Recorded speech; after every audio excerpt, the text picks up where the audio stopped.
Hello everyone, welcome to my class. आज का chapter है इंट्रोडक्शन टू यूक्लिड ज्योमेट्री।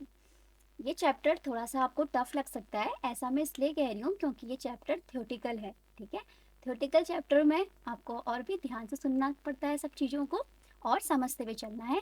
और मेरी कोशिश भी रहेगी कि मैं आपको इस चैप्टर का हर एक टॉपिक क्लियर करवा सकूँ और ठीक से समझा सकूँ। तो आज का चैप्टर स्टार्ट करते हैं, जो कि है इंट्रोडक्शन टू यूक्लिड ज्योमेट्री। ये चैप्टर इनिशियल टाइम का है, ठीक है, जब ज्योमेट्री डिस्कवर नहीं हुई थी। तो ग्रीक मैथमेटिशियन थे यूक्लिड, उन्होंने जो है ज्योमेट्री को डिस्कवर किया और ज्योमेट्री के जो बेसिक टर्म्स थे उन्हें डिफाइन किया। तो कुछ डेफिनेशंस यहाँ पर गिवन है, यूक्लिड ने जो दी है उन्हें समझते हैं वन बाय वन। तो जो फर्स्ट डेफिनेशन है जो यूक्लिड ने दी वो ये कहती है, a point is that which has no part. जो पॉइंट है उसका कोई पार्ट नहीं होता, ठीक है, पॉइंट कोई पार्ट को नहीं रखता।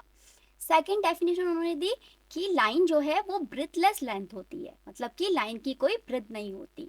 थर्ड डेफिनेशन उन्होंने दी, the ends of a line are points.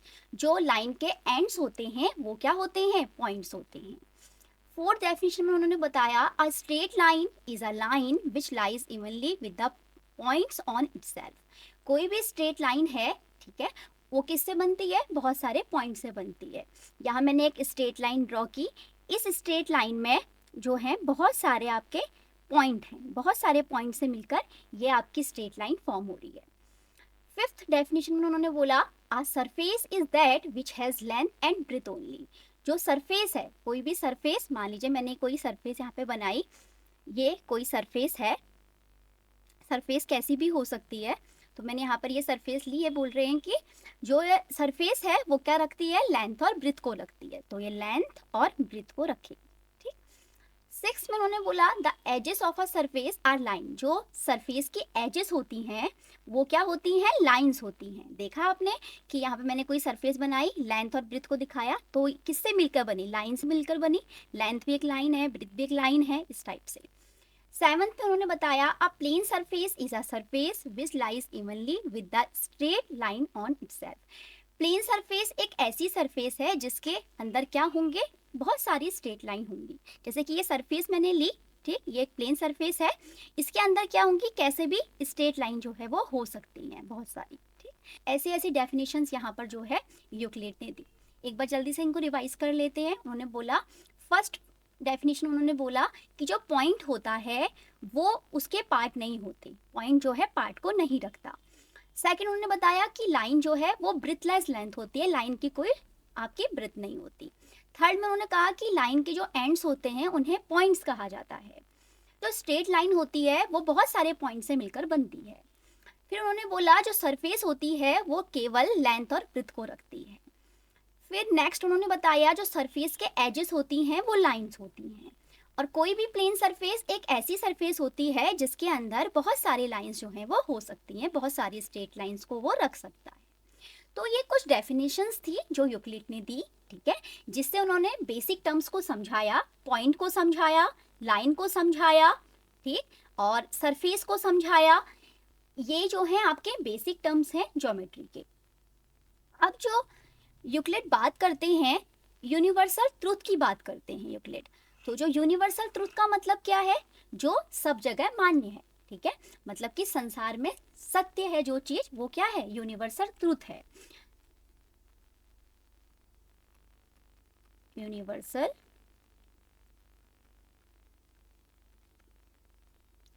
Universal truth का मतलब क्या है कि जैसे मैं आपको एग्जांपल दूं, जैसे कि मैं अभी आपको पढ़ा रही हूँ, तो ये क्या है, आपका एक ट्रूथ है, ठीक है, मैं अभी आपको पढ़ा रही हूँ, इसमें मुझे कोई प्रूफ करने की नीड नहीं है। मेरे हाथ में एक पेन है, ये भी क्या है, यूनिवर्सल ट्रूथ है, ये आपको दिखाई दे रहा है अभी, तो इसका मतलब क्या है, ये इसको मुझे प्रूफ करने की नीड नहीं है। जिस चीज को हमें प्रूफ करने की नीड नहीं होती है वो क्या होती है, वो आपके यूनिवर्सल ट्रूथ होते हैं।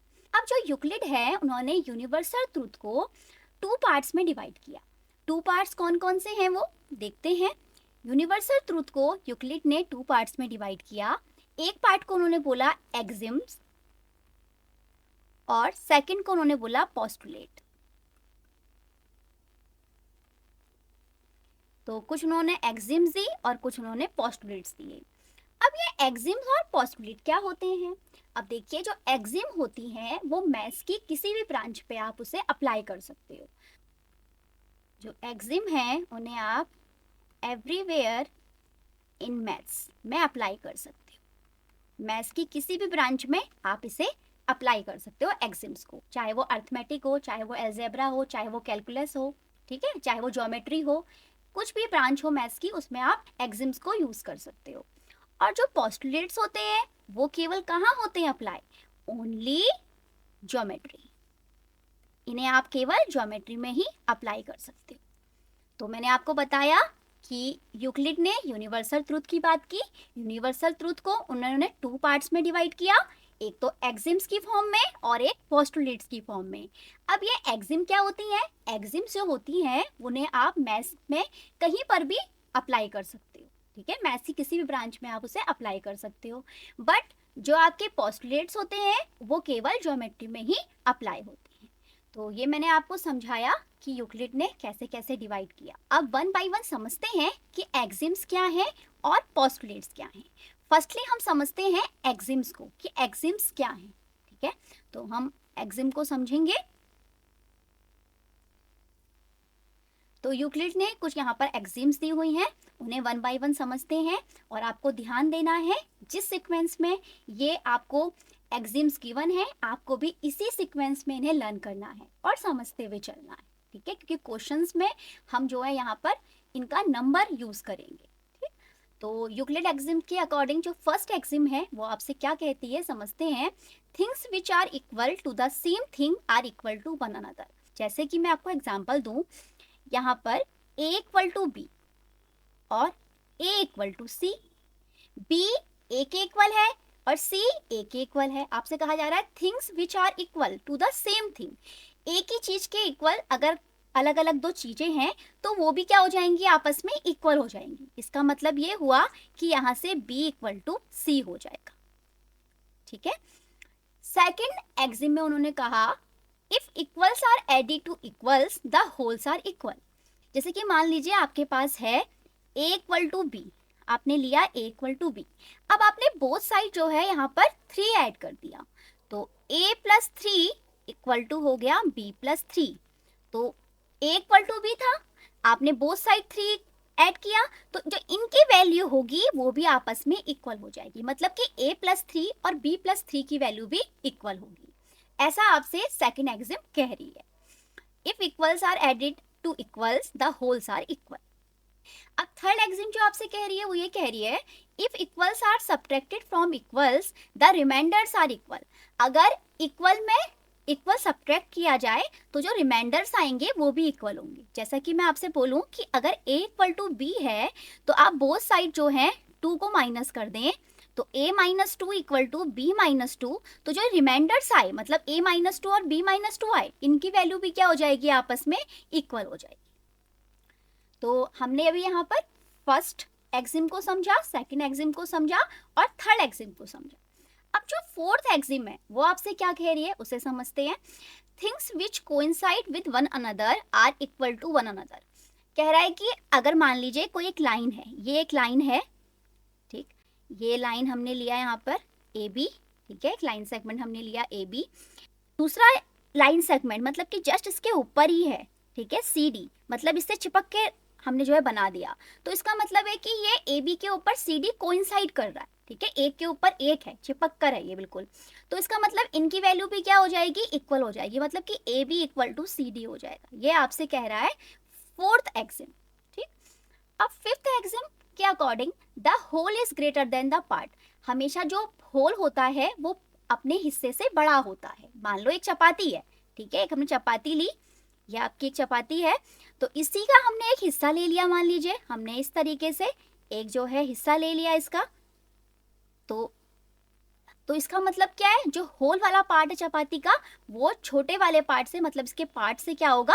बड़ा ही होगा। ये हमेशा जो है आपकी ट्रुथ वाली बात है, ठीक है, कॉमन सेंस वाली बात है।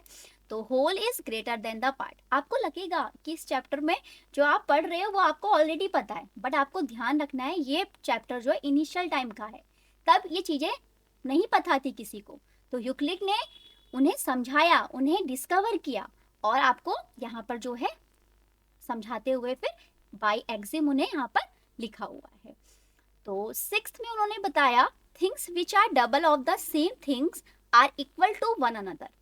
ये जो आपका एक्सिम है ये आपसे ये कहता है ए कोई पर्सन है, ठीक है, और बी कोई पर्सन है और सी कोई पर्सन है, ठीक है। मान लीजिए जो ए का जो वेट है, ठीक है, ए का वेट मान लीजिए 40 kg है, ठीक, तो जो बी का वेट होगा इसका डबल होगा। कहा जा रहा है ना things which are double of the same thing, तो अगर ए का वेट 40 है और बी का वेट इसका डबल है मतलब 80 है, ठीक, और लेकिन जो सी वाला पर्सन है उसका वेट भी 80 है, ठीक। तो हमने क्या देखा, अगर हमने एक चीज का डबल किया उनकी वैल्यू भी क्या हो गई, आपस में इक्वल हो गई, मतलब कि बी की और सी की वैल्यू भी क्या हो गई, आपस में इक्वल हो गई। तो हमने जो है यहाँ पर डबल किया,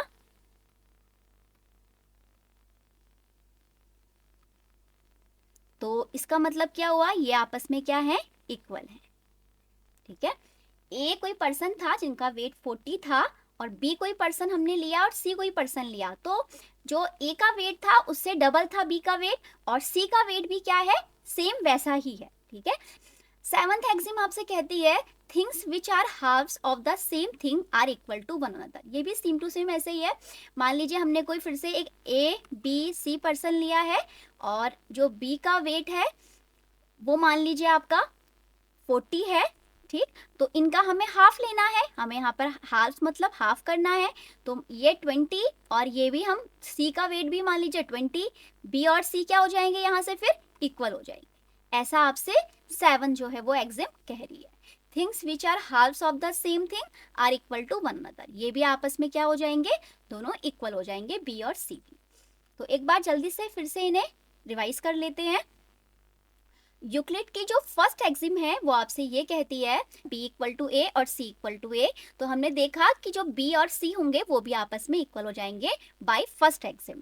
सेकंड एक्सिम हमसे कहती है किसी दो चीजों को इक्वल लिया है, if equals are added to equal, अगर आप इक्वल में इक्वल जो है वो ऐड कर रहे हैं तो इसका मतलब है जो रिजल्ट आएगा, जो होल आएगा वो भी आपस में इक्वल होगा। जैसे हमने यहाँ पर a इक्वल टू बी लिया तो हमने बोथ साइड 3 को ऐड किया तो a plus 3 equal to B plus 3 आया, तो ये भी आपस में क्या हो जाएगा, इक्वल हो जाएगा। थर्ड एक्सिम यूक्लिड की ये कहती है अगर आप क्या करें, इक्वल में कुछ सेम इक्वल सब्ट्रैक्ट कर दें तो जो रिमाइंडर्स आएंगे वो इक्वल आएंगे। जैसे कि मैंने यहाँ पर a इक्वल टू बी लिया और बोथ साइड मैंने 2 को माइनस किया, तो मैंने आपसे कहा जो रिमाइंडर आया a माइनस 2 और b माइनस 2 इनकी वैल्यू भी आपस में इक्वल होगी। ये आपसे थर्ड एक्सिम कहती है। फोर्थ एक्सिम आपसे ये कहती है अगर एक लाइन के ऊपर हम दूसरी लाइन को चिपका दें तो वो आपस में क्या कर रही है, कोइंसाइड कर रही है। इसका मतलब है कि उनकी वैल्यू क्या होगी, वो भी आपस में क्या हो जाएंगे, दोनों इक्वल हो जाएंगे, ठीक। फिफ्थ एक्सिम आपसे ये कहती है कि जो होल होता है वो पार्ट से हमेशा बड़ा ही होता है, the whole is greater than the part. Sixth axiom Euclid की ये कहती है things which are double of the same thing are equal to one another. एक चीज का हमने जो है सेम डबल कर दिया तो वो जो सेम हमने किया वो भी क्या हो गए, आपस में इक्वल हो गए। ऐसे ही सेम टू सेम हाफ वाली प्रॉपर्टी के लिए भी है, things which are halves of the same thing are equal to one another. आपने यहाँ पर एक कोई पर्सन लिया और बी सी लिए, 40 लिया और इनका हाफ कर दिया, ठीक, तो ये बी और सी भी क्या हो गए, आपस में इक्वल हो गए। तो ये कुछ एक्सिम्स थी जो अब मैंने अभी आपको समझाई। अब हम कुछ पोस्टुलेट्स को देखते हैं। जो यूक्लिड ने पोस्टुलेट्स दिए हैं उन्हें समझते हैं वन बाय वन, ठीक है। इन्हें भी आपको सीक्वेंस में लर्न कर लेना है, ठीक, तो और ध्यान रखना है, ठीक है, कहाँ किस पोस्टुलेट में क्या बात कही गई है। तो पोस्टुलेट 1 जो है जो यूक्लिड ने दिया है उसमें ये कहा गया है अ straight line may be drawn from any one point two any other point. एक पॉइंट ये है और एक पॉइंट ये है, तो इन दो पॉइंट के थ्रू हम एक स्ट्रेट लाइन को ड्रॉ कर सकते हैं, ठीक है। ये आपसे जो है फर्स्ट पोस्टुलेट कह रहा है। इस पोस्टुलेट के अंदर एक एक्सिम भी है, एक्सिम 5.1, उसको देख लेते हैं। गिवन टू डिस्टिंक्ट पॉइंट, दो अलग अलग पॉइंट हैं, there is a unique line then that passes through them. वो कह रहा है कि दो अगर अलग अलग पॉइंट है तो उससे पास होते हुए केवल एक ही लाइन जाएगी। दो पॉइंट हमने लिए अलग अलग, ए पॉइंट है, एक कोई बी पॉइंट है, हम अगर इसे लाइन पास करें तो एक यूनिक लाइन ही बनेगी, कोई दूसरी लाइन इससे नहीं बन सकती। दो पॉइंट एक लाइन को फॉर्म करेंगे हमेशा, ठीक है। तो ये आपको एक्सिम जो है वो ध्यान रखनी है। अब जो सेकंड पोस्टुलेट है वो ये कहता है a terminated line can be produce indefinitely. Terminated line, Euclid ने जो है टर्मिनेटेड लाइन बोला है जिसको हम अब लाइन सेगमेंट बोलते हैं, ठीक है। टर्मिनेटेड लाइन मतलब फिक्स लाइन, एक लाइन सेगमेंट का मतलब है। तो अ टर्मिनेटेड लाइन मतलब कोई लाइन सेगमेंट हमने लिया ये, तो ये कह रहा है कि इसको हम बोथ साइड जो है वो इंडेफिनेटली प्रोड्यूस कर सकते हैं, बढ़ा सकते हैं, मतलब इधर की साइड को भी बढ़ा सकते हैं और इधर की साइड को भी बढ़ा सकते हैं। A circle can be drawn with any centre and any radius. कोई भी सर्कल जो है किसी भी रेडियस के साथ और किसी भी सेंटर के साथ ड्रॉ किया जा सकता है, ठीक है। ये आपका हो गया थर्ड पोस्टुलेट। अब फोर्थ पोस्टुलेट क्या कहता है, all right angles are equal to one another. सारे राइट एंगल्स जो होते हैं वो एक दूसरे के बराबर होते हैं। जाहिर सी बात है, ये आपको लग रहा होगा कि आपको पता ही है, सारे राइट एंगल्स एक दूसरे के बराबर होते हैं। अब देखिए जो फिफ्थ पोस्टुलेट है, जो फिफ्थ पोस्टुलेट है वो थोड़ा सा आपको लंबा दिखाई दे रहा होगा इसकी लैंग्वेज, तो थोड़ा सा इसको बाय डायग्राम समझ लेते हैं पहले, फिर डेफिनेशन को रीड करेंगे। इसमें आपसे कहा जा रहा है कि दो स्ट्रेट लाइन है, ठीक है, ये दो स्ट्रेट लाइन है। तो स्ट्रेट लाइन पर एक जो है स्ट्रेट लाइन जो है वो फॉल कर रही है इस तरीके से। अब आप देख रहे होगे कि यहाँ पर कुछ अंदर की साइड कुछ बाहर की साइड एंगल्स बन रहे हैं। हमें फिलहाल यहाँ पर अंदर वाले एंगल्स को देखना है। तो देखिए यहाँ पर एंगल 1 और एंगल 2 फॉर्म हो रहा है, यहाँ पर एंगल 3 और एंगल 4 फॉर्म हो रहा है, ठीक। ये हाँ यहाँ पर जो है ट्रांसवर्सल कहिए इसको, जो यहाँ पर हमने फॉल की स्ट्रेट लाइन वो जो है एक एज अ ट्रांसवर्सल ही है। उस ट्रांसवर्सल से क्या हो रहा है, यहाँ पर कुछ इंटीरियर एंगल्स बन रहे हैं, ठीक है, ट्रांसवर्सल के इधर साइड भी और ट्रांसवर्सल के इधर साइड भी। तो जो ये एंगल्स बन रहे हैं सेम साइड ऑफ ट्रांसवर्सल को हमें देखना है, हमें सेम साइड ऑफ ट्रांसवर्सल के एंगल्स को देखना है। तो जैसे कि आपका 1 और 3 है, ये ट्रांसवर्सल के सेम साइड में एंगल बन रहा है, और ऐसे ही 2 और 4 ये ट्रांसवर्सल के सेम साइड में जो है दोनों एंगल फॉर्म हो रहे हैं। अब हमें इनका सम देखना है, जैसे कि एंगल 1 और एंगल 3 इनका हम प्लस करें और ऐसे ही 2 और 4 का हम प्लस करें। तो हमें देखना है जिस भी साइड से जो ट्रांसवर्सल के एंगल्स बन रहे हैं इंटीरियर एंगल्स, उनका सम अगर क्या आए लेस देन, आपका क्या आए लेस देन 180 डिग्री आए, तो जिस वाली साइड में भी ऐसा हो रहा होगा तो वहां पर जो आपकी जो लाइन है स्ट्रेट लाइन वो आपस में क्या होंगी, मिलती हुई दिखाई देंगी, ठीक। इस तरीके से जैसे कि मान लीजिए यहाँ पर आपका जो है 1 और 3 पे ऐसा हो रहा है, तो 1 और 3 का जो सम आ रहा है प्लस करके वो 180 से कम आ रहा है। तो एक टाइम ऐसा आएगा जब ये लाइन जो है आपस में एक दूसरे को कट कर रही होंगी, मिल जा रही होंगी। तो जहां पर भी ऐसा हो रहा होगा वहां पर आप उस लाइन को मिला देंगे। ऐसा आपसे फिफ्थ पोस्टुलेट कहता है। ये थोड़ा सा डिफरेंट है बाकी पोस्टुलेट से, बट आपको इसे ठीक से समझना है। देखिए एक बार लैंग्वेज को भी इसकी रीड कर लेते हैं। If a straight line following on two straight lines make the interior angles on the same side of it. कहा जा रहा है कि एक स्ट्रेट लाइन अगर दो स्ट्रेट लाइन पर गिरती है तो कुछ इंटीरियर एंगल्स को बनाती है सेम साइड पर, ठीक है। जैसे कि हमने यहाँ देखा 1 और 3 और 2 और 4। It taken together less than 2 right angle. 2 right angle का मतलब क्या हुआ, 90 मतलब कि 180। Then the 2 straight lines if produce indefinitely, जहां पर भी उसका जो है सम जो है लेस आएगा, ठीक है, कम आएगा, 2 राइट एंगल का सम, उस साइड में आपको उन स्ट्रेट लाइन को मिला देना है indefinitely. Meet on that side on which the sum of angle is less than 2 right angles. तो जैसा मैंने आपको अभी समझाया यहाँ पर वैसा ही यहाँ पर कहा गया था। तो एक बार जल्दी से रिवाइज कर लेते हैं सारे पोस्टुलेट्स को, क्या क्या कहा यूक्लिड ने। यूक्लिड का जो फर्स्ट पोस्टुलेट है वो आपसे ये कहता है कि A straight line may be drawn from one point to any other point। कोई भी स्ट्रेट लाइन एक पॉइंट से दूसरे पॉइंट तक आप जो है वो ड्रॉ कर सकते हो। इसी से रिलेट होते हुए एक एक्सिम दी यूक्लिड ने, जो कि ये कहती है कि दो अगर अलग अलग पॉइंट हैं तो उससे केवल एक ही यूनिक लाइन जो है वो पास हो सकती है। ये जाहिर सी बात है और ये आपको बिल्कुल ध्यान में रखनी भी है, ये क्वेश्चंस में भी अप्लाई होगी, ठीक। और पोस्टुलेट 2 क्या कहता है, पोस्टुलेट 2 यूक्लिड का ये कहता है कोई भी टर्मिनेटेड लाइन है, कोई भी लाइन सेगमेंट है, उसको आप बोथ डायरेक्शन में जो है वो प्रोड्यूस कर सकते हो, आगे बढ़ा सकते हो इनडेफिनेटली, ठीक है। पोस्टुलेट 3 ये कहता है कि कोई भी सर्कल को आप किसी भी सेंटर और किसी भी रेडियस के साथ ड्रॉ कर सकते हो। पोस्टुलेट 4 ये कहता है यूक्लिड का कि सारे राइट एंगल्स जो होते हैं वो आपस में इक्वल होते हैं। ठीक, पोस्टुलेट 5 मैंने आपको अभी समझाया, दो स्ट्रेट लाइन लें और एक स्ट्रेट लाइन उस पर जो है गिराएं। ठीक है, तो आपको क्या दिखाई देगा कि अंदर की साइड कुछ इंटीरियर एंगल्स बन रहे हैं। जैसे मैंने आपको यहाँ 1 2 3 4 दिखाया, जो स्ट्रेट लाइन के सेम साइड में एंगल्स बन रहे होंगे, अगर उनका सम 180 से कम आए तो जहां भी कम आएगा जिस भी साइड में, उस साइड में जो लाइंस आपकी हैं स्ट्रेट लाइन, वो आपस में आगे जाकर मिल जाएंगी। ठीक, तो ये आपसे कुछ पोस्टुलेट्स थे यूक्लिड के, 5 पोस्टुलेट, ये आपको ठीक से समझने हैं। ठीक है, और क्वेश्चंस में ये अप्लाई होने वाले हैं। देखिए, जब हम थ्योरम और क्वेश्चंस को सॉल्व करेंगे एक्सरसाइज के, तो वहां पर हमें एक्सिम और पोस्टुलेट की हेल्प लेनी होगी। इन्हीं के थ्रू हम थ्योरम को भी प्रूव कर पाएंगे और क्वेश्चंस को भी सॉल्व कर पाएंगे। ठीक है, तो आपको ध्यान से जो है हर एक लाइन को, हर एक स्टेटमेंट को, चाहे वो एक्सिम का हो चाहे वो पोस्टुलेट का हो, ध्यान से उसको समझना है और लर्न भी करना है साथ में।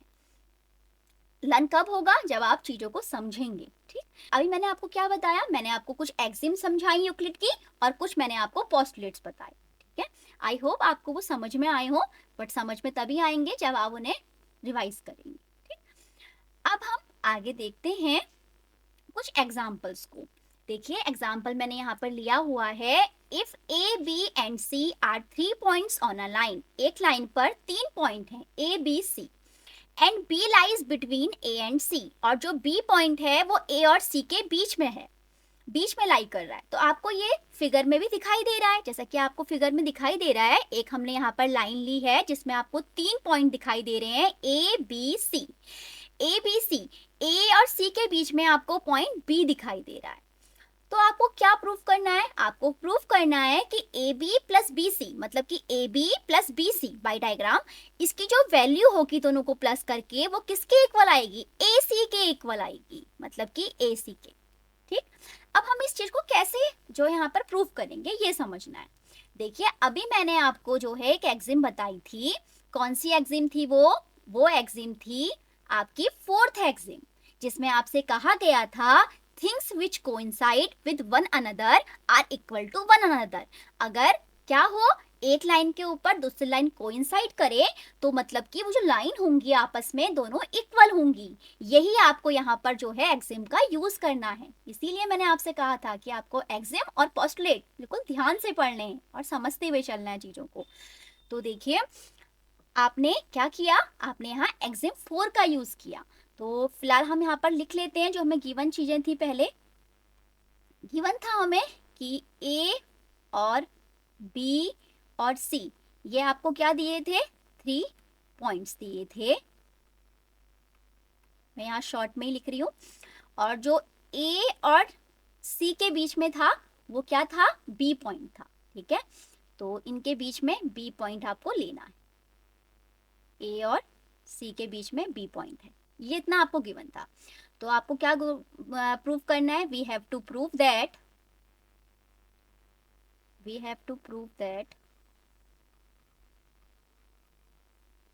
ए B plus B C equal to A C. तो मैंने आपको बताया बाय एक्सिम 4th, ए बी और आपका बी सी, ए बी और बी सी ये आपको दिखाई दे रही है, और ए सी भी क्या आ रही है? इसके ऊपर ही आ रही है। तो हमने जब ए बी और बी सी को प्लस किया तो पूरी ए सी आई, तो इसी के ऊपर जो है वो आगे आपको A B plus B C के ऊपर आपको ए सी दिखाई देगी।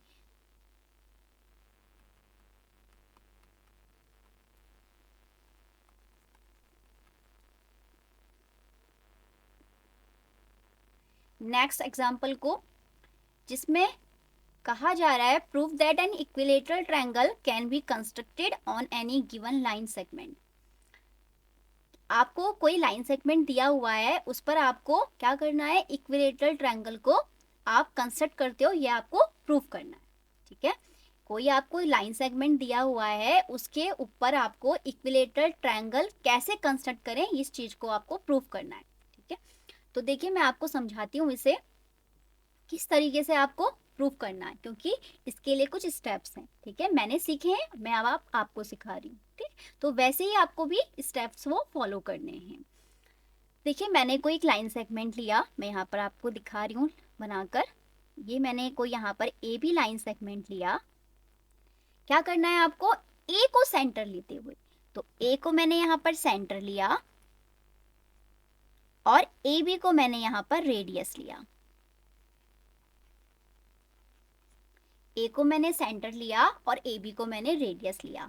एक सर्कल ड्रॉ करना है, तो ए को सेंटर लेते हुए, ए बी को रेडियस लेते हुए एक हमने क्या किया, सर्कल ड्रॉ किया इस तरीके से, ठीक।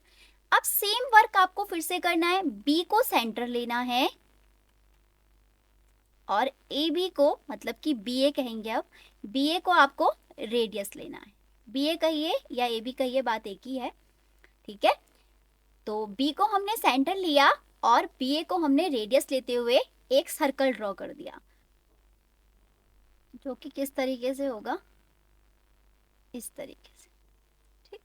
तो ये फर्स्ट सर्कल था हमारा और ये सेकंड सर्कल था। तो जहां पर इसने दोनों सर्कल ने आपस में कट किया, तो वहां हमने एक पॉइंट दे दिया सी, ठीक है। अब आपको ए को सी से मिला देना है और बी को भी सी से मिला देना है इस तरीके से। तो आप देखोगे बाय कंस्ट्रक्शन कि ये जो ए सी और बी सी और जो ए बी होगी, इनकी लेंथ आपस में इक्वल होगी, और ये अगर लेंथ इक्वल हो रही है, इसका मतलब ये इक्विलेटरल ट्रायंगल को फॉर्म कर रहे हैं। ये मैंने आपको रफ स्केच बताया, फिलहाल जो आपका फाइनल फिगर बनेगा वो ऐसा बनेगा, ठीक। जैसे कि मैंने आपको यहाँ पर शो करके दिखाया हुआ है, ठीक है। ए बी कोई लाइन सेगमेंट है, ए को सेंटर लेते हुए हमने क्या किया, ए को सेंटर लेते हुए और ए बी को रेडियस लेते हुए हमने एक सर्कल ड्रॉ किया, ठीक। ऐसे ही बी को सेंटर लेते हुए और फिर से ए बी को रेडियस लेते हुए हमने एक सर्कल ड्रॉ किया। दोनों सर्कल जो है एक पॉइंट पर इंटरसेक्ट किए या मीट किए, ठीक। हमने उसको पॉइंट सी दे दिया, फिर हमने सी पॉइंट से ए को मिलाया और सी पॉइंट से बी को मिलाया। तो हमने देखा जो अंदर आपका ट्रायंगल फॉर्म हुआ, एक अंदर ट्रायंगल फॉर्म हुआ, उस ट्रायंगल में आपने देखा जो ट्रायंगल की लेंथ आई वो तीनों साइड की इक्वल आई। इसका मतलब क्या हुआ कि ये इक्विलेटरल ट्रायंगल बन रहा है।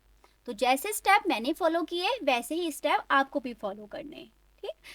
तो अब आपने देखा कि ए बी क्या थी, इसकी एक रेडियस थी। तो आपने अब क्या देखा इसके बाद, फिर से जब आपने डायग्राम प्लॉट कर लिया कि ए सी भी इसकी एक रेडियस है और बी सी भी इसकी एक रेडियस है। क्यों, क्योंकि ये सेंटर से होते हुए बाउंड्री को टच कर रही है, ठीक है। सेंटर से होते हुए बाउंड्री को टच कर रही है, सेंटर से होते हुए बाउंड्री को टच कर रही है। तो इसका मतलब क्या है, इसका मतलब ये है कि ये भी क्या है, इस सर्कल की रेडियस है। इसी का हम यूज आगे करेंगे, ठीक है। तो देखिए मैंने यहाँ पर स्टेप जो है मेंशन किए हुए हैं, स्टेप सारे, उनको एक बार रीड करते हैं और समझते हुए चलते हैं चीजों को। फिलहाल आपको डायग्राम जो है वो इस तरीके से प्लॉट करना है और समझना है। तो हमें गिवन क्या था, हमें एक लाइन सेगमेंट गिवन था, लाइन सेगमेंट ए बी, ठीक। तो आ लाइन सेगमेंट ए बी हमें प्रूफ करना है, वो हमें क्या प्रूफ करना है, proof that an equilateral triangle can be constructed on any given line segment.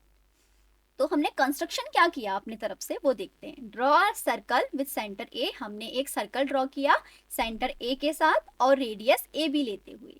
ऐसे ही हमने सेंटर बी लेते हुए एक दूसरा सर्कल ड्रॉ किया जिसकी रेडियस भी क्या थी, ए बी ही थी। दोनों सर्कल ने आपस में एक पॉइंट पर जो है वो क्या किया, इंटरसेक्ट किया, उसको हमने नाम दे दिया सी। उसके बाद हमने क्या किया, draw line segment A C and B C, हमने जो है ए सी को और बी सी जो है दो लाइन सेगमेंट जो है वो ड्रॉ कर लिए। अब हमें प्रूफ क्या करना है, हमें उस पर फोकस करना है। प्रूफ हमें करना है कि equilateral triangle can be constructed on any given line segment. अब प्रूफ में हम क्या करेंगे इसे समझते हैं। देखिए प्रूफ में इन सर्कल विद सेंटर ए, जब हमने सर्कल का सेंटर ए लिया तो हमने देखा कि ए सी क्या आई, रेडियस आई, मैंने अभी बताया था आपको, ठीक है। ये ए सी क्या थी, इसकी रेडियस थी, बी सी भी क्या थी, इसकी रेडियस थी, ठीक। तो हम इसी को अब आगे मेंशन कर रहे हैं। In circle with centre A, A C is the radius, so A C equal to A B, मतलब कि जो ए सी होगी वो ए बी के बराबर होगी, ए सी और ए बी आपस में बराबर होगी। और जब हम सेकंड सर्कल की बात करेंगे तो जो बी सी आई है वो भी ए बी के बराबर होगी। तो यही हम आगे मेंशन कर रहे हैं, in circle with centre B, B C is the radius, so B C equal to A B. Third, from the above 2 points, हमने इस पॉइंट को भी देखा और इस पॉइंट को भी देखा, A C equal to A B और B C equal to A B. अब आपने एक्सिम देखी थी, कौन सी एक्सिम थी? वो फर्स्ट एक्सिम ही थी, जिसमें आपसे कहा गया था अगर एक ही चीज दो अलग अलग चीजों के बराबर हो जाए तो जो अलग अलग चीजें हैं वो भी आपस में इक्वल हो जाएंगी। From the above 2 points A C equal to A B and B C equal to A B, therefore तीनों साइड क्या आ गई? इसका मतलब इक्वल आ गई, ठीक है, मतलब कि AC और BC भी आपस में इक्वल हो गई बाय फर्स्ट एक्सिम। तो therefore all three sides AC, BC and AB are equal, ठीक, तीनों आपस में क्या हो गई? इक्वल हो गई। तो since all the three sides of the triangle are equal, आपको क्या दिखाई दे रहा है कि ट्रायंगल की जो तीनों साइड आई वो इक्वल आई। इसका मतलब जो ट्रायंगल फॉर्म हुआ था वो क्या हुआ था? इक्विलेटरल ट्रायंगल फॉर्म हुआ था। इस तरीके से आपको इसका प्रूफ देना था। अब हम समझते हैं थ्योरम को। थ्योरम क्या होती है? देखिए, थ्योरम का मतलब होता है जिसे हमें प्रूफ करने की नीड हो, ठीक। जैसा कि आपने देखा था, कुछ यूनिवर्सल ट्रूथ है, उनको हमें प्रूफ करने की नीड नहीं है, मतलब ना हम एक्सिम को प्रूफ कर सकते हैं ना हम पोस्टुलेट को प्रूफ कर सकते हैं, क्योंकि वो यूनिवर्सल ट्रूथ है। बट जो थ्योरम होती है उसे हम प्रूफ करके दिखाते हैं, किसकी हेल्प से? एक्सिम और पोस्टुलेट्स की हेल्प से। तो मैंने यहाँ सिंपल से एक डेफिनेशन दी हुई है थ्योरम की। A theorem is a statement in mathematics that can be shown to be true by proof. Theorem जो है मैथमेटिक्स में एक स्टेटमेंट होता है जिसको हम जिसके ट्रू को हम शो करते हैं प्रूफ के द्वारा, ठीक। और किसकी हेल्प लेते हैं हम उसके लिए? एक्सिम्स और पोस्टुलेट्स की। तो मैंने यहाँ पर एक थ्योरम दी हुई है 5.1, ठीक है, उसे समझते हैं। मेंशन करी हुई है यहाँ पर, two distinct lines can not have more than one point in common. इस थ्योरम को हम प्रूफ करेंगे बाय कॉन्ट्राडिक्शन। हम लेकर चलेंगे कि एक से ज्यादा पॉइंट जो है वो कॉमन आ रहे हैं, बट फिर हम क्या कहेंगे कि हमारी एजम्पशन जो थी वो गलत थी, ठीक है। जो स्टेटमेंट हमें गिवन है थ्योरम में वही सही है, ठीक है। बट हम ऐसा कैसे कह पाएंगे ये समझाती हूँ मैं आपको।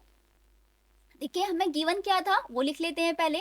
टू डिस्टिंक्ट लाइन एल और एम, हमने दो अलग अलग लाइन ले ली एल और एम, ठीक है। और हमें जो प्रूफ करना है वो भी मेंशन कर देते हैं। Lines L and M can not have more than one point in common. Line L और एम में एक से ज्यादा पॉइंट कॉमन नहीं है, ये ऐसा आपको दिखाना है। तो अगर हमने यहाँ पर जो है दो लाइन ली अलग अलग, एक लाइन मैंने यहाँ पर एल ले ली और एक लाइन मैंने यहाँ पर एम ले ली, तो हम लेकर चलेंगे कि इन दोनों लाइन पर जो है वो दो पॉइंट हैं पी और क्यू, पी और क्यू, ठीक है। अब देखिए, proof by contradiction. If L parallel to M then clearly there is no point common to both L and M. आपसे कहा जा रहा है अगर एल एम के पैरेलल हो जाए तो ये बात क्लियर है कि जो दोनों में एल और एम में लाइन जो एल और एम है उनमें कोई भी पॉइंट कॉमन नहीं मिलेगा, ठीक है, अगर वो पैरेलल हो जाए। बट हम क्या ले चलेंगे, इसका उल्टा लेकर चलेंगे।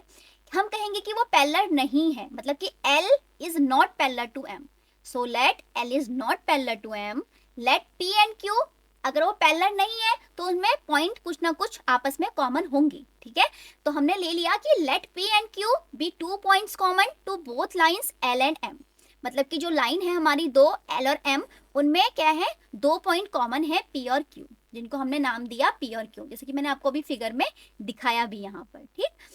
अब आगे, नाउ वी ऑब्जर्व दैट, हम ये ऑब्जर्व करेंगे line L contains both the points P and Q।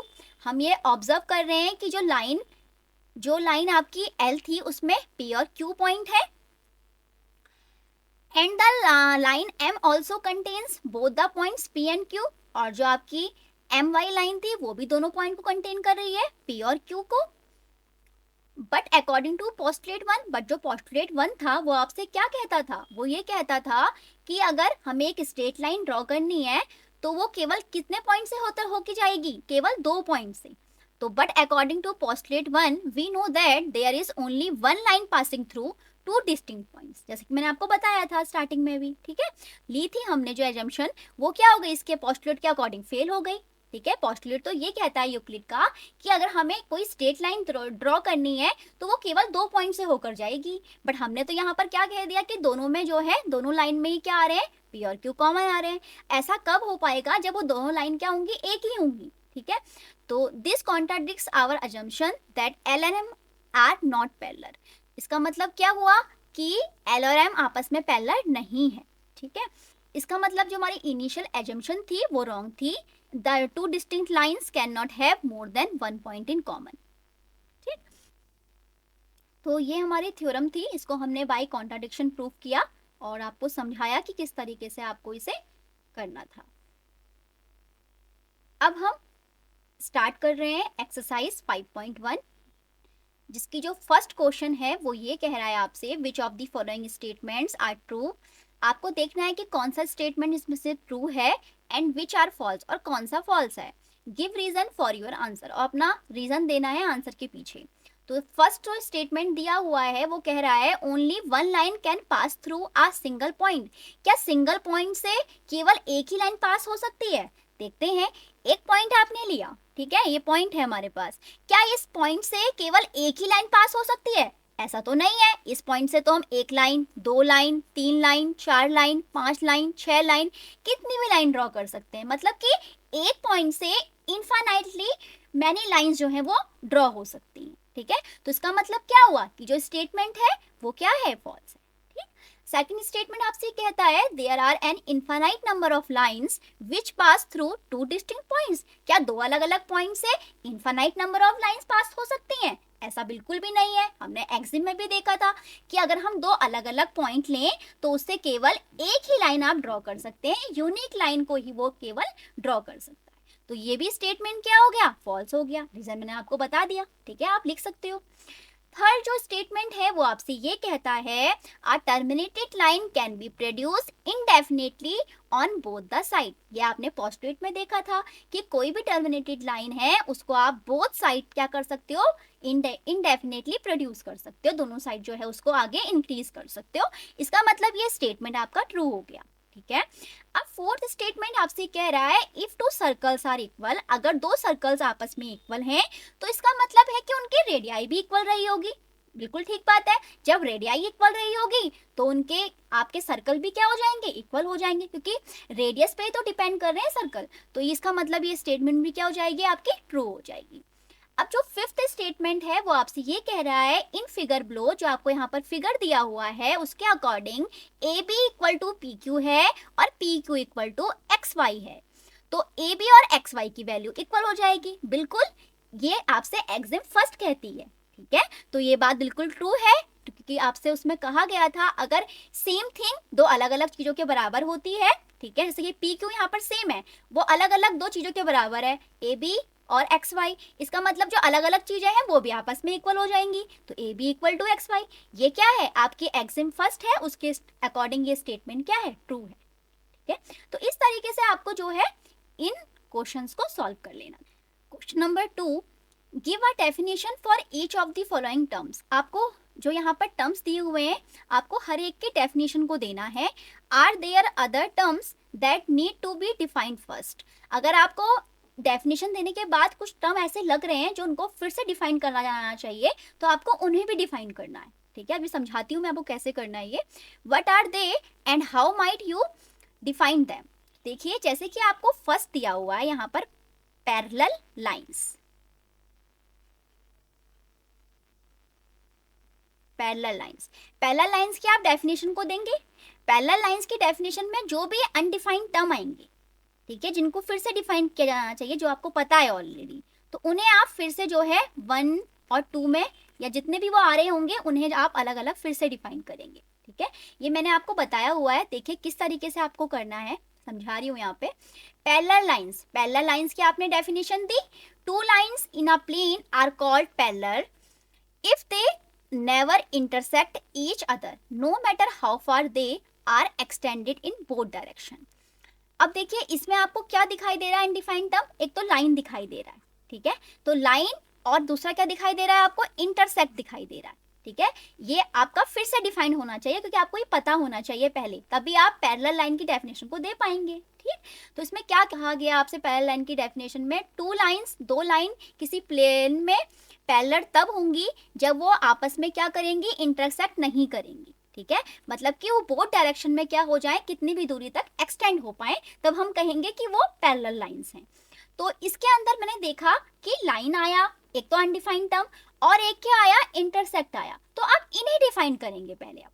तो लाइन को हमने कहा, मैंने आपको बताया हुआ है बाय डेफिनेशन यूक्लिड की, कि a line is a breathless length, जो लाइन होती है उसकी कोई ब्रेथ नहीं होती है। ठीक है, और इंटरसेक्ट का मतलब क्या होता है, व्हेन टू और मोर लाइंस मीट और cross each other at common point, जब दो लाइंस, दो या दो से ज्यादा लाइंस आपस में मीट करें या फिर क्रॉस करें, तो इसका मतलब क्या है, उसमें कोई कॉमन पॉइंट दिखाई देगा जहां पर वो कट कर रहे होंगे।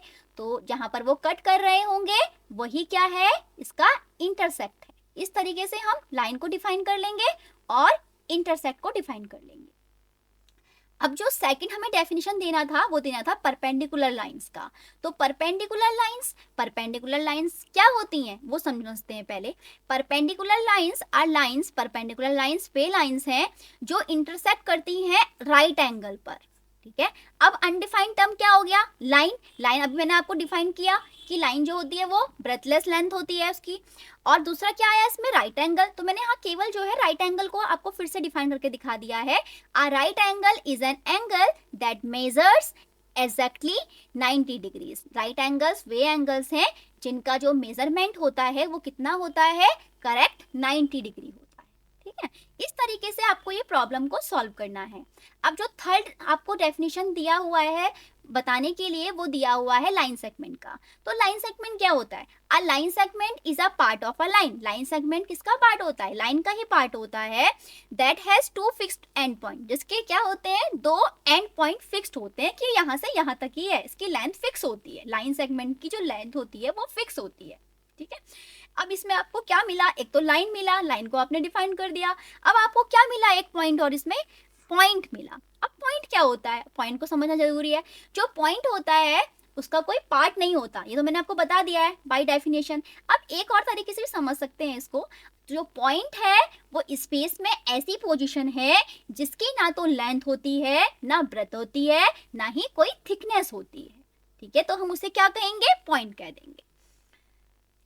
तो जो नेक्स्ट है आपका डेफिनेशन वो है रेडियस ऑफ अ सर्कल। अब रेडियस ऑफ अ सर्कल क्या होता है, the radius of a circle is the distance from the centre of the circle to any point on its boundary.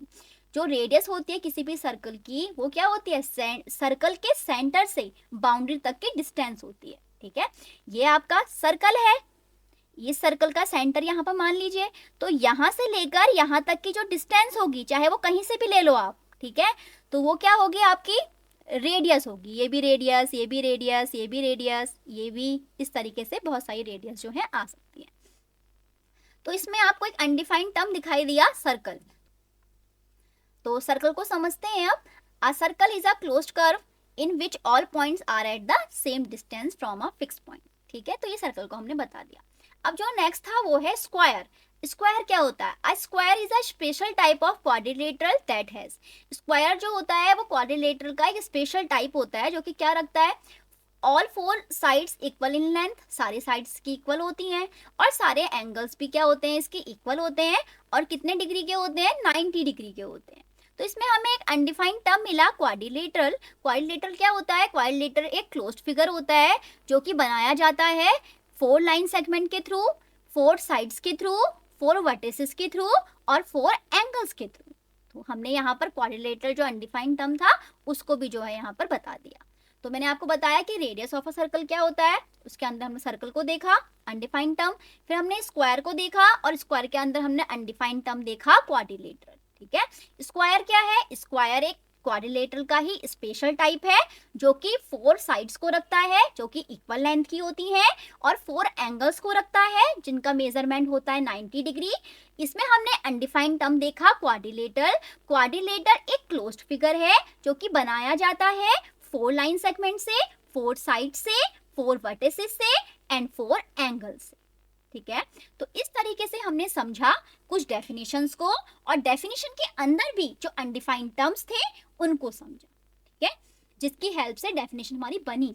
ठीक, जो नेक्स्ट हमारा क्वेश्चन है वो है question third, consider two postulates given below. आपको जो यहाँ दो पोस्टुलेट्स दिए हैं, आपको इन पर विचार करना है। फर्स्ट के अकॉर्डिंग आपसे कहा जा रहा है, given any two distinct points A and B, अलग अलग पॉइंट हैं दो, ए और B, there exist are third point C, इसके अलावा एक पॉइंट और रख रहा है ये C point, which is in between A and B, और वो किसके बीच में है, ए और बी के बीच में है। ऐसा आपसे फर्स्ट जो है यहाँ पर स्टेटमेंट कह रहा है, फर्स्ट पोस्टुलेट कह रहा है।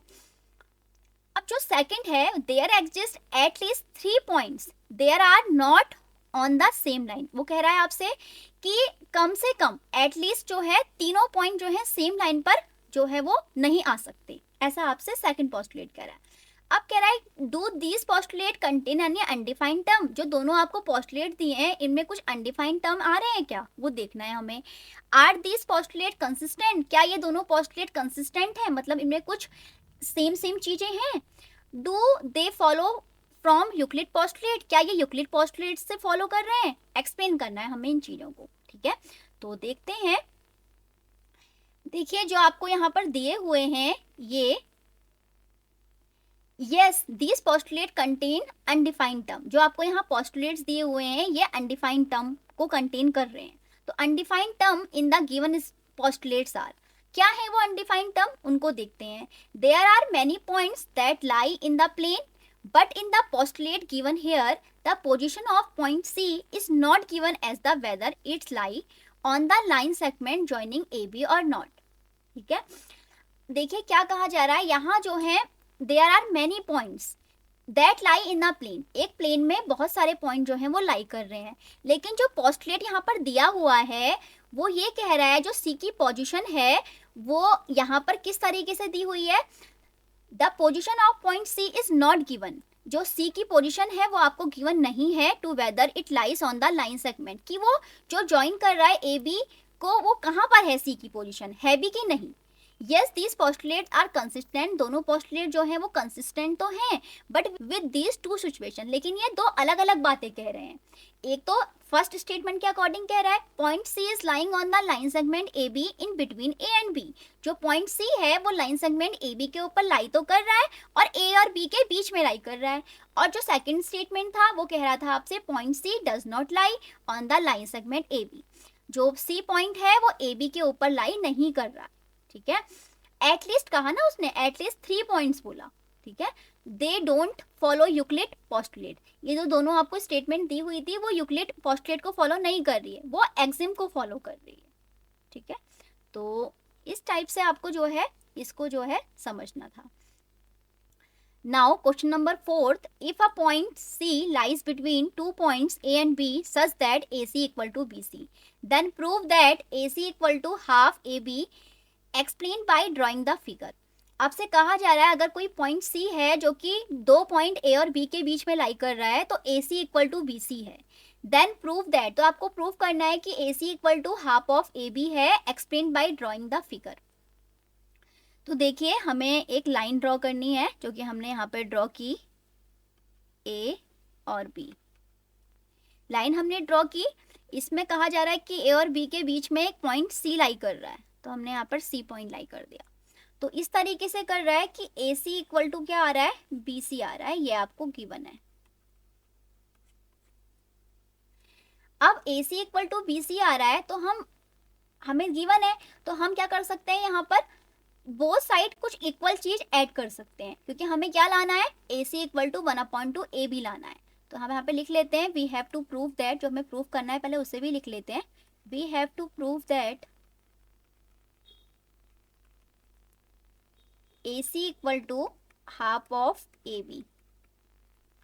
तो जो हमें गिवन था AC equal to BC given में, इसमें हम बोथ साइड एडिंग, रिजल्ट लाने के लिए कर रहे हैं हम ऐसा, adding both side AC, both side हम AC को ऐड कर रहे हैं, तो हम AC प्लस AC करेंगे क्योंकि वैल्यू इक्वल ही आएगी बाय एक्सिम, और BC प्लस AC। ऐसा हम कर सकते हैं बाय एक्सिम के थ्रू हम ऐसा कर सकते हैं। तो AC प्लस AC मतलब कि 2AC, और यहाँ पर BC प्लस AC, अगर हम BC में AC को प्लस कर दें तो हमारे पास क्या बन जाएगी पूरी, वो AB बन जाएगी। तो यहाँ पर हम इसको AB लिख सकते हैं bye diagram.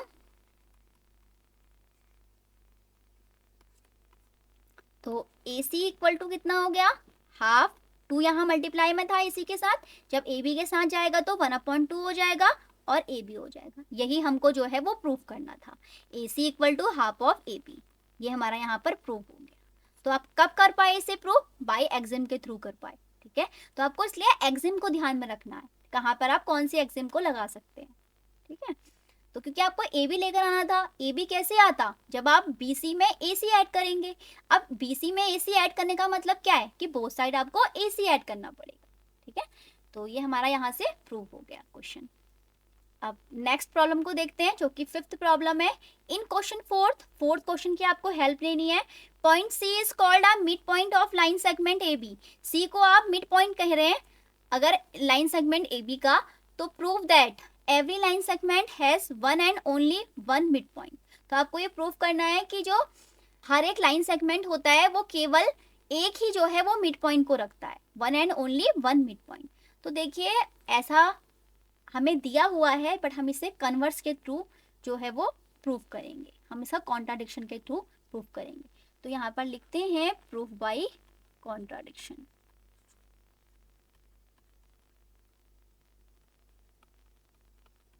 Proof by contradiction हम क्या लेंगे कि जैसे कि आपका ये आपको एक लाइन दी हुई है, ये हमारी लाइन है ए बी, इनके बीच में कोई सी पॉइंट है, और हमने एक दूसरी लाइन ले ली, लाइन हमारी सेम है ए बी, और हमने यहाँ पर डी पॉइंट ले लिया क्योंकि इसका मिड पॉइंट है।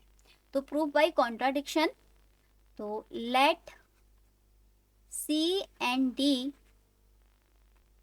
Are two mid points on line segment A B.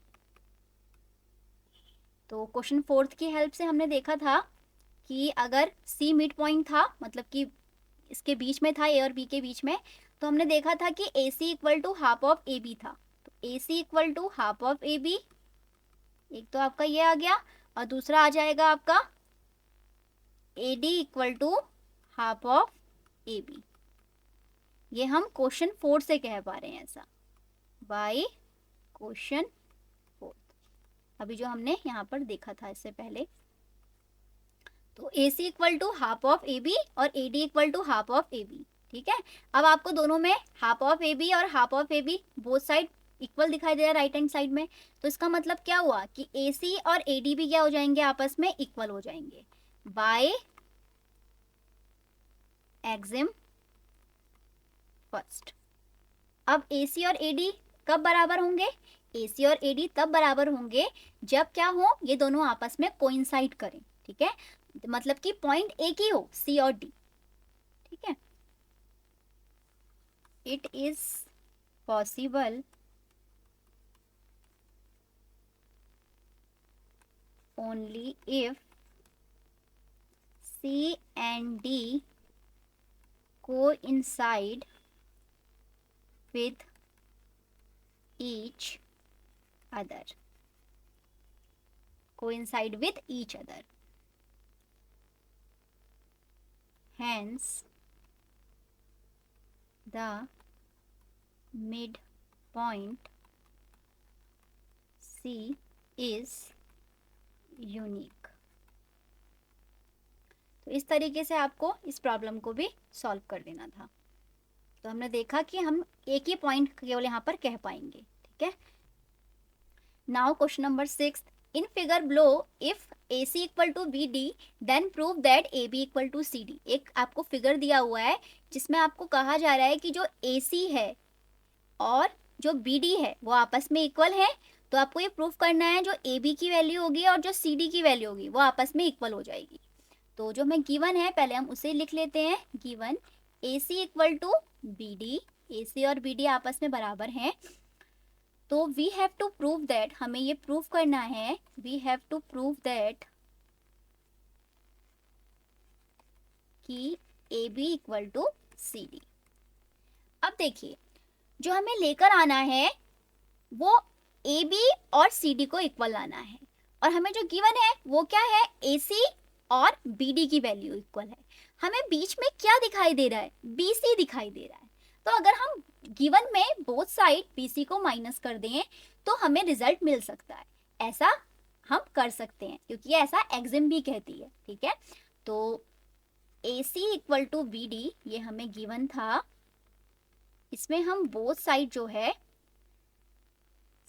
subtracted both side BC, तो AC minus BC equal to BD minus BC, ठीक है।